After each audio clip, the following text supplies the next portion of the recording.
د قرباني په زناورو کې بعض داسې شیزونه دي چې هغه حضور پاک صلی الله علیه وسلم نه دي خوښ کړي، یعنی د هغو شیزونو خوړل دا مکروه دي. مصنف عبدالرزاق کې حضرت مجاهد رضی الله تعالی عنه د حضور پاک صلی الله علیه وسلم دا یو حدیث نقل کړی دا وای یکره من الشات سبعا. حضور پاک صلی الله علیه وسلم و شیزونه داسې دي چې هغه نه دي خوښ کړي، یعنی هغه و شیزونو خوړل دا مکروه دي. اول شیز الدم، یعنی د قربانی زناور چې کوم وینه ده، یعنی د ذبح کولو په وخت کې چې کله په زناور باندې چاړه راکاږي، هغه وینه چې کومه د مړی نه وځي د دې وینې خوړل او د دې وینې اسکل، دې وینې استعمالول دا بالکل مکروه دي او حضور پاک صلی الله علیه وسلم دا نه د خوښه کړي. او هغه وینه چې کومه د زناور په غوښه کې وي په حلالولو نه بعد د زناور د جسم نه راوځي، البته د هغې وینې ځان ته بل حکم ده. او دوم شیز اول حیات، یعنی د ماده زناور چې کومه شرمګاه ده دا د دې خوړل هم حضور پاک صلی الله علیه وسلم نه دي خوښ کړي، یعنی د دې خوړل هم مکروه دي. او درم شیز والذکر، یعنی د نرم شرمګاه ده د دې خوړل هم حضور پاک صلی الله علیه وسلم نه دي خوښ کړي. والانثیین او خصیتین چې کومه دي د دې خوړل هم مکروه دي. والغد، یعنی په زناور د زناور په مختلف اعضاء کې یو د غوښې داسې وړه ټوکړه وي چې هغې خوړل هم حضور پاک صلی الله علیه وسلم دا نه دي خوښ کړي. بعضو اصطلاحګانو کې هغې ته مرغنډی هم ویل کېږي چې د هغې خوړل دا مکروه دي. او بل چې کومه ده مثانه، د زناور چې کومه مثانه ده د دې خوړل هم مکروه دي، دا هم نبی علیه الصلاة والسلام نه دي خوښ کړي.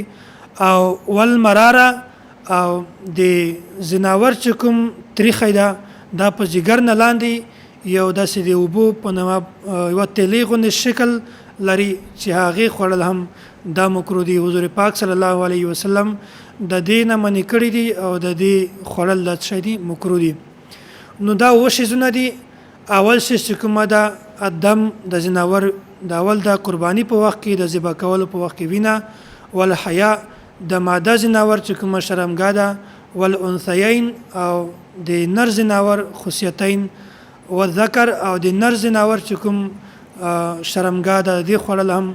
والغد، او داسې هغه مختلف اعضاء کې هغه د غوښې یوه ټوکړه چاته مرغنډی وایي د هغې خوړل هم مکروه دي. او داسې والمثانې خوړل دا هم مکروه دي. او والمراره، او کومه چې په اردو کې پیته ورته وایي نو هغه تریخی د زناور د دې خوړل هم دا مکروه دي.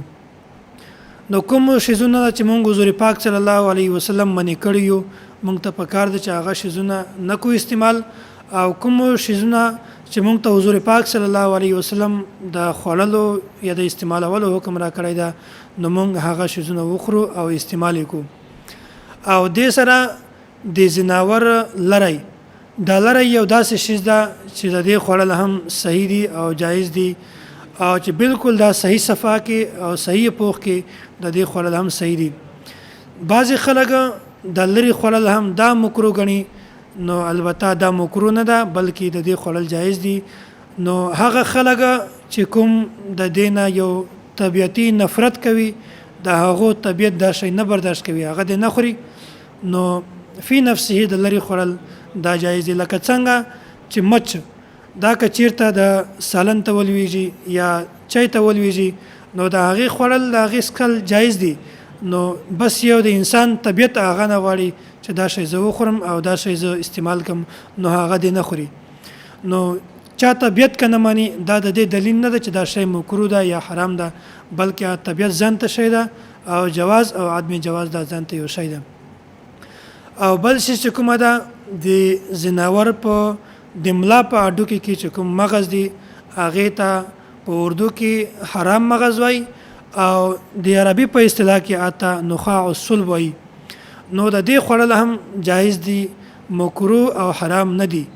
بعض هغه خلک چې دی خوړلو ته مکروه وایي یا حرام ورته وایي د هغې وجه صرف دا ده چې د مسایلو نه ناواقفي علامت ده. دې ته د حرام لفظ ولې ویل کیږي؟ شیخ طریقت متکلم اسلام استاد محترم حضرت مولانا محمد الیاس ګومن حفظه الله په یو بیان کې فرمایي وایي د دې دوه وجې دي. بعضې هغه خلک چې کوم زناور ذبح کي په هغې نه بعد فوراً د هغې زناور نه هغه مغز راوباسي د دې ایستلو نه بلا وجه زناور ته تکلیف ورکول دي د دې وجې نه حرام ورته ویلي دي. او بله وجه دا ده چې کله زناور ذبح کي او دا زناور صحیح سوړ شوی نه وي په سړولو نه مخکې هغه مغز یې راوباسي په دې وجه هم دې ته حرام خلکو لفظ استعمال کړی ده. حالانکه د دې خوړل بالکل جایز دي نه مکروه دي او نه حرام دي. الله جل جلاله دې مونږ تاسو ته د صحیح مسایلو سمجھ را نصیب کی. واخر دعوانا ان الحمد لله